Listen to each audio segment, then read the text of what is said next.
జ్ఞానవంతుడు చెప్పే మాట వినకపోయినా పర్వాలేదు గాని అనుభవంతో చెప్పే వారి మాట మాత్రం ఖచ్చితంగా వినాలి. పెద్దవాళ్ళు వృద్ధాప్య స్థితికి చేరుకున్న తర్వాత పిల్లలే కుటుంబ బాధ్యతలు తీసుకుంటూ ఉంటారు. అయితే సంపాదించేది మేం కదా అని చెప్పేసి పెద్దవారిని తక్కువ చూపు చూడడం జరుగుతూ ఉంటుంది.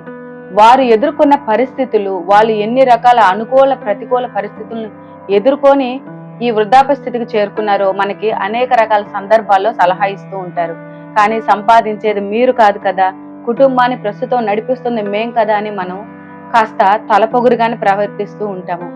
కానీ వాళ్ళు ప్రతి క్షణం మనకు చెప్పేది డబ్బుని జాగ్రత్త చేసుకోండి, అనవసరమైన ఖర్చులు తగ్గించుకోండి, అవసరమైనప్పుడు ఆ డబ్బు మీకు సహాయం చేస్తుంది, ఎక్కువగా వృధా ఖర్చులకు పోవద్దు అని చెప్తూ ఉంటారు.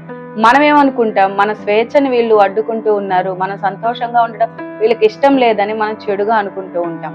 మనీ పరంగా పెద్దలు ఇచ్చేటటువంటి సలహాలు అయితే ఖచ్చితంగా పాటించాలి.